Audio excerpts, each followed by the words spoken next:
변합니다 라는 제목으로 야곱 시리즈 6번째 시간을 함께 갖도록 하겠습니다. 여러분들, 흑인들이 이 아주 오래전에 노예 생활을 했지 않습니까?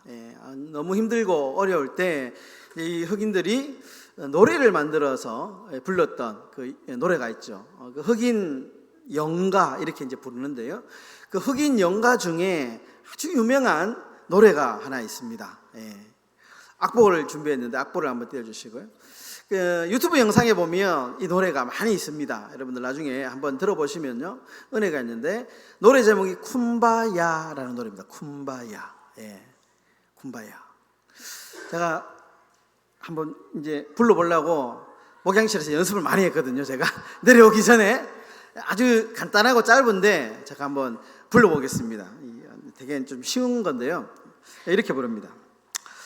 쿰바야 말론 쿰바야 쿰바야 말론 쿰바야 쿰바야 말론 쿰바야 올롯 쿰바야 이렇게 됩니다. 박수 받을 일은 아니고요. 좀 연습을 더 많이 했는데 좀 떨리네요. 설교보다 더 떨리네. 이 쿰바야는 무슨 뜻이냐면 오소서라는 뜻입니다. 여기 오소서. My Lord는 영어 My Lord, 오 주님, 내 주님이라는 뜻입니다. 그래서 내 주님, 주님 오소서, 주님 오소서, 이런 뜻입니다. 그러니까 흑인들이 노예 생활하면서 너무 힘드니까 이 노래를 만들었는데, 근데 이 노래에는 사연이 있습니다. 원래는 가사가 Come by here, my Lord 이렇게 됩니다. Come by here, come 오십시오, by here 이쪽으로 오십시오, 여기 오십시오, my Lord 내 주님, 내가 있는 여기에 오십시오. Come by here, my Lord라는 이제 이 가사인데, 이 흑인들이 하는 영어 발음하고 그 당시에 좀 달랐대요. 그래서 많이 부르니까 Come by here가 쿰바야로 들렸다는 거예요. 그래서 쿰바야가 됐다는 겁니다. 그래서 쿰바야 my Lord 이렇게 됐답니다. 그러면서 이제 한번 그 유튜브에 꼭 한번 들어가 보십시오. 들어가 보면 되게 단순한데요, 되게 영감이 있고 은혜가 있습니다. 쿰바야 my Lord, 주님, 나 너무 힘들고 지치고 어렵고 너무너무 힘드니까 나한테 좀 오세요. 나한테 좀 오세요. 이런 의미입니다. 여러분, 우리 주님이 우리의 삶에 오시면 어떤 일이 일어날까요? 거기 묵상하다가 주님이 우리 옆에 딱 오시면 가장 이 질문의 적절한 답이 요한계시록 21장에 있다는 것을 제가 발견했습니다. 그 구절이 요한계시록 21장 4절인데요.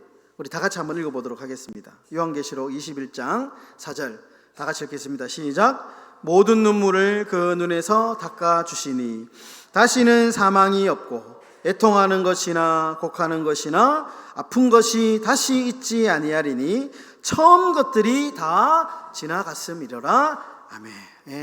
여러분, 우리 주님이 우리 곁에 찾아오시면, 우리 인생에 오시면 어떤 일이 일어나느냐? 우리의 두 눈에 눈물을 닦아주시고, 애통이 사라지고 고통이 사라지고 아픔이 사라지게 되는 줄 믿습니다. 여러분, 그래서 우리가 항상 주님, 이 쿰바야처럼 주님 내 곁에 좀 오십시오. 주님 내 곁에 오십시오. 그럼 그렇게 기도해야 될 것입니다. 여러분, 집을 떠난 야곱에게 잠잘 집도 없고요, 먹을 음식도 없습니다. 무작정 지금 집을 나왔지만 정작 삼촌이 삼촌 라반이 하란에 있다는 이유만으로 그 하란에 간다고 한들 잘 될 것이다 라고 하는 장담이 지금 보장이 안 되어 있습니다. 사실 그냥 어쩔 수 없이 삼촌이 살고 있는 그 하란으로 지금 가고 있는 거죠. 사실 대책이 있는 게 아닙니다. 야곱에게 무작정 가는 것이죠. 미래가 불안하고 앞으로 어떻게 무슨 일이 일어날지 야곱도 모르고 아무도 모릅니다. 그런 중에 놀라운 일이 생기죠. 그 불안하고 너무너무 아무런 계획도 없는 야곱에게 누가 찾아오십니까? 하나님이 찾아오시죠. 하나님이 찾아오십니다. 그리고 놀라운 일이 또 하나 발생하는데요. 조금씩 상황이 바뀌기 시작합니다. 오늘 말씀에서 우리가 그 상황을 볼 수 있는데요. 여러분, 하나님을 만난 야곱이 조금씩 상황이 변하기 시작하는데요. 해결될 기미가 보이지 않았던 문제들이 조금씩 풀리기 시작합니다. 먼저는 여러분, 이 야곱이 살던 고향에서 하란까지는 무려 800km가 되는 너무 먼 거리입니다. 너무 먼 거리입니다. 그런데 이 먼 길의 여정을 무사히 목적지까지 도착할 수 있었습니다. 마침내 우물을 발견하게 되죠. 우물을 발견하게 되고 그 우물 곁에 있는 사람들을 만나게 됩니다. 그리고 우물에서 사람을 만났는데 기가 막히게 그 사람들이 어디에서 온 사람들이냐면 하란, 자신이 가고자 하는 목적지에서 온 사람들입니다. 여기서 끝이 아니죠. 자신의 삼촌을 알고 있고 삼촌의 딸인 라헬의 이름도 알고 있습니다. 그리고 그 라헬이 곧 이 우물에 올 것이다라고 하는 말까지 듣습니다. 그러니까 상황이 조금씩 변하기 시작합니다. 여러분, 우리는 언제부터 이 야곱의 일이 풀리기 시작했는지 그 시점을 봐야 되는데, 야곱이 베델에서 돌기둥을 세우고 자신이 베고 있던 그 돌기둥, 그것을 세우고 하나님 앞에 예배드린 이후부터 꼬여있던 인생에 이 야곱이 인생이 조금씩 풀리기 시작합니다. 두 번째로 우리가 또 주목해야 될 대목이 있는데요. 야곱의 상황이 변하기 시작했는데요. 이제는 야곱 본인이 변하고 있다는 겁니다. 본인이. 여러분, 주변의 상황도 변하고 있지만 더 큰 변화는 뭐냐? 야곱 자신이 하나님을 만나고 난 뒤에 지금 변하고 있습니다. 여러분, 우물가에서 만난 사람들과의 대화를 보면 이전과의 야곱의 모습과는 조금 다릅니다. 야곱은 원래 이 엄마의 사랑을 듬뿍 받고 자랐던 좀 마마보이 같은 사람입니다. 소극적, 내성적이고, 자신의 속마음을 잘 말하지 않고, 굉장히 조금 이 마마보이 같은 그런 인물인데, 그런데 야곱이 오늘 처음 보는 사람에게 형제여 라고 먼저 이야기하죠. 그리고 먼저 말을 겁니다. 조금 성격이 아주 내성적인 성격에서 뭔가 좀 바뀌고 있죠. 대화를 조금씩 주도해 나가고 있는 성격으로 바뀌고 있습니다. 더 큰 변화는 뭐냐? 야곱은 자기밖에 모르는 사람이었거든요. 굉장히 이기적인 사람이었습니다. 그래서 축복받으려고 속이잖아요. 형도 속이고 아버지도 속이잖아요. 그랬던 자기밖에 몰랐던 이기적인 야곱이 이제는 조금씩 이타적인 야곱으로 바뀌기 시작합니다. 주변의 일에 관심을 보이기 시작하는데요. 오늘 7절의 말씀입니다. 창세기 29장 7절의 말씀. 야곱이 이르되 해가 아직 높은즉 가축 모일 때가 아니니 양에게 물을 먹이고 가서 풀을 뜯게 하라. 그럼 지금 이거 어떤 상황이냐 하면 야곱이 그 우물가에 앉아있던 목동들에게 조언을 하는 장면인데요. 이 장면을 좀 이해하기 위해서는 상황을 좀 이해해야 됩니다. 어떤 상황이냐면 당시 목동들은 물이 귀하잖아요. 물이 귀하기 때문에 좀 어느 정도 양들이 좀 이렇게 모였다가 어느 정도 숫자가 모이면 그때 우물의 뚜껑을 열고 물을 한꺼번에 이렇게 주는 그런 것들이 좀 이 관례였습니다. 그러니까 오는 족족이 물을 주는 게 아니고 좀 몇 마리 모이면 어느 정도 숫자가 좀 모였다 싶으면 그때 우물에 이제 뚜껑을 열어가지고 이제 가축들에게 물을 주는 것이 그 당시에 관습이었는데 야곱이 습관대로 하지 말고 그렇게 하지 말고 좀 효율적으로 좀 하면 어떻겠나 이렇게 조언을 하는 겁니다. 그렇게 하지 말고 먼저 온 양에게 물을 먹이고 그리고 먼저 가면 풀을 먹이고 하면 여기에 이렇게 우물이 먹이는 좀 시간도 절약될 것이고 여러 가지 효율적으로 좀 일을 할 수 있지 않겠냐, 이렇게 이제 조언을 하는 겁니다. 지금 여러분 생각해 보면 양떼를 돌보는 일은 야곱과는 관계가 없는 일이죠. 야곱이 지금 뭐 자신의 양도 아니고 자신의 가축도 아닙니다. 자기하고는 아무런 관계가 없어요. 그런데 야곱이 지금 자기 일처럼 조언을 해주고 있죠. 그러니까 도와주려고 하는 거죠. 야곱의 예전의 모습과는 조금 다른 모습이죠. 달라지기 시작했다는 겁니다. 달라지기. 여러분 오늘 이야기에서 우리가 분명한 사실 하나가 있는데요. 하나님을 만나면 반드시 사람은 변하게 되어 있다라는 겁니다. 어떤 사람은 한 번에 확 변하기도 하고요. 어떤 사람은 조금씩 변하기도 하는데 중요한 것은 사람은 반드시 하나님을 만나면 변하게 된다는 거예요. 변하게 된다. 여러분 제가 이제 한 번씩 저에 대해서 제가 원래 어떤 성격이었는데 조금씩 뭐 이 말씀을 드렸는데요. 제가 이제 6월 초에 저희 모교회에 설교하러 갔지 않습니까? 제가 이제 그 헌신 예배 설교하러 갔는데 22년 만에 갔습니다. 제가 무려 22년 만에 저희 모교회에 가서 그 삼전도회 헌신 예배, 이제 젊은 분들인데 헌신 예배에서 설교하고 왔는데, 근데 많은 분들이 10명이면 10명 다 이제 저를 22년 만에 본 거거든요. 근데 좀 변했다는 거예요, 사람이. 좀 이렇게 눈빛도 좀 변하고, 살도 좀 쪘고, 눈빛도 조금 변하고, 약간 표정도 조금 변하고, 좀 많이 변했다는 거예요. 조금 좋은 뜻에서. 근데 왜 그렇게 얘기하냐 하면, 제가 예전에 되게 성격이 좀 날카로운 사람이었거든요. 눈빛도 좀 날카롭고, 성격도 되게 좀 날카롭고, 좀 예민한 사람이었습니다. 그리고 좀 신경질적인 사람이었어요. 그래서 좀 하면 내 마음에 좀 안 들고 하면 뭐 좀 이렇게 가감 없이 좀 막 말도 직설적으로 하고, 눈빛도 이렇게 되게 못됐고 이런 사람이었거든요. 아직도 제가 기억나는 게 뭐냐 하면 그 겨울이었는데, 예전에는 그 우리 교회 한 번씩 여기 겨울 되면 난로 피우잖아요. 그 난로를 이제 교회 그때도 피우고 있는데, 그 제가 학생의 시절이었던 것 같아요. 학생의 시절인데 제 후배가 되게 막 이렇게 좀 까불거리는 애가 있었는데, 제가 그때 제일 못 참았던 게 뭐냐면 예의 없이 막 행동하는 거 있잖아요, 선배들한테. 그 당시에는 또 예의가 더 중요했던 시절, 선후배 사이가. 근데 너무 이제 예의 없이 막 굴어가지고 제가 몇 번 주의를 주는데 안 되니까 교회 안에서 애를 제가 막 후드로 팼거든요. 그러니까 이제 제 선배 누나가 지금은 사모님이 된 이제 그분인데, 그분이 저한테 막 소리치면서 종훈아 여기는 교회야 이렇게 얘기하더라고요.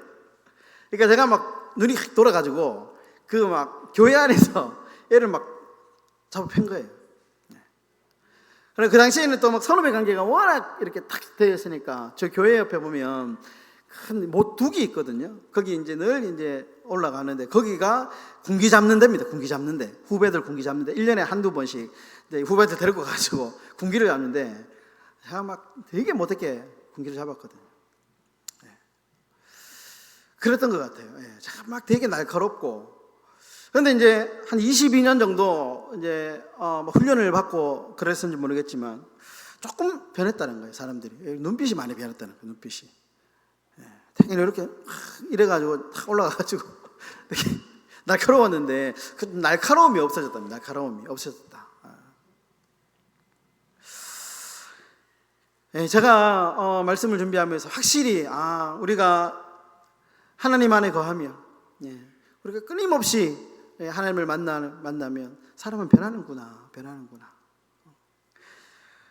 여러분 우리가 말씀을 읽으면서요 하나님을 만나야 되고요, 말씀을 들으면서 하나님을 만나야 됩니다. 여러분 우리가 기도하면서 하나님 만나야 되고요, 여러분 찬송을 듣거나 찬송을 부르는 중에 여러분 하나님 만나야 됩니다. 조금씩. 그러면 우리가 조금씩 변합니다.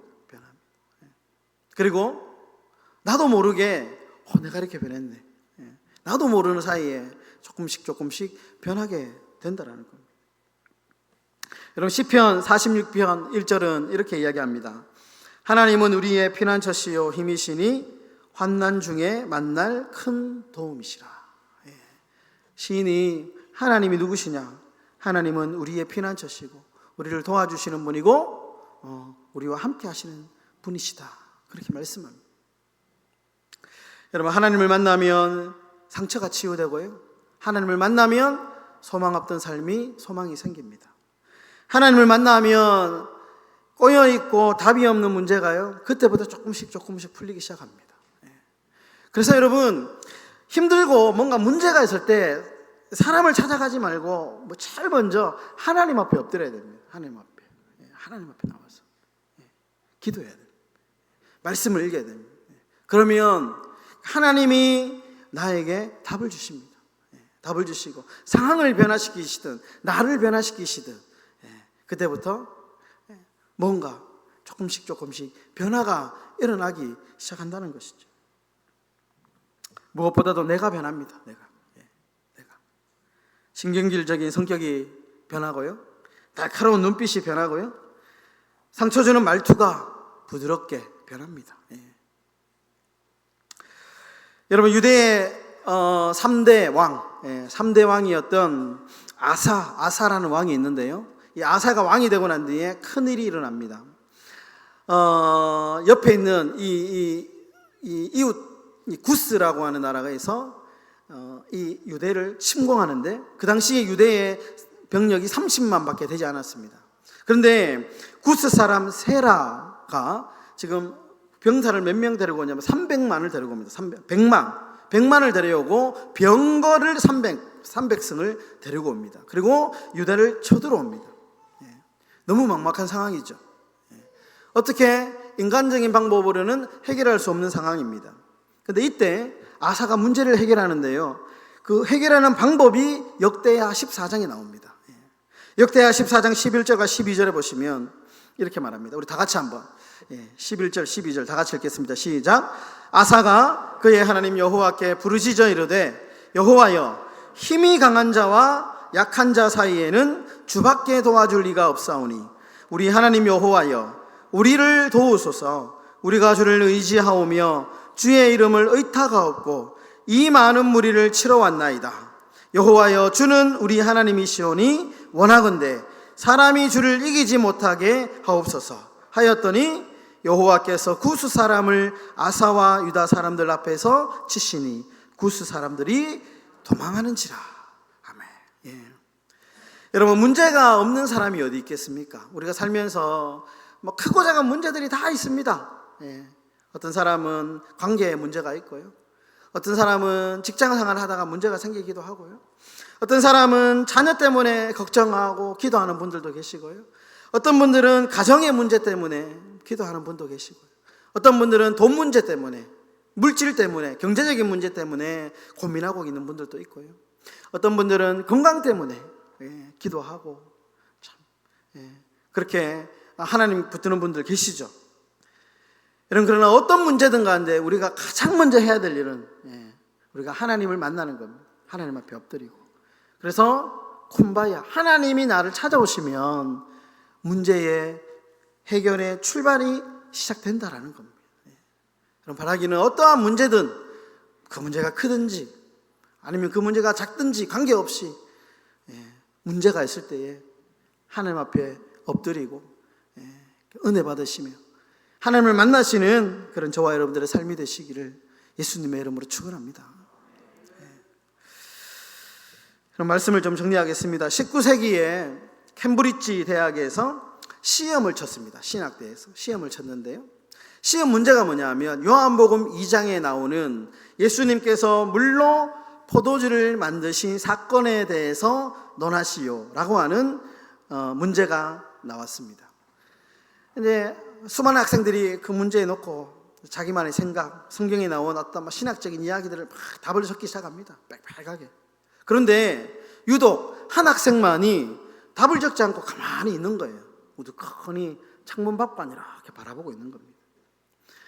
어느덧 이제 시험지를 거둘 시간이 다 되었습니다. 그런데도 여전히 그 학생이 답을 적지 않는 거예요. 시험 감독을 하는 선생님이 그 학생에게 찾아왔습니다. 시간이 다 됐으니까 빨리 답을 적어야 된다. 아니면 낙제니까 뭐라도 적어야 된다. 시험 시간이 이제 불과 1분 남겨놓고요. 그 학생이 갑자기 답안지에 문장 하나를 딱 쓰고 나갑니다. 여러분, 그런데 그 답이 만점, 그 시험에서 만점을 받는 답이 되고요. 그리고 지금도 그 답이 회자가 되고 있습니다.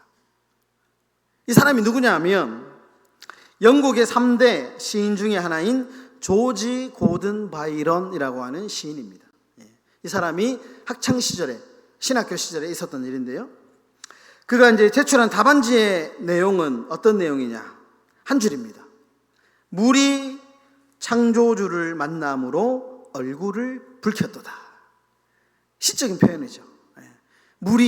맹물이 창조주를 만남으로 얼굴을 붉혔도다. 어떻게 보면 좀 우습고 엉뚱한 답인 것 같지만 너무 멋진 답 아닙니까? 맹물이 창조주를 만남으로 얼굴을 붉혔도다. 여러분, 맹물이 창조주를 만나면 최고의 와인으로 변하듯이 여러분, 한 사람의 인생이 하나님을 만나면 그때부터 변화가 일어납니다.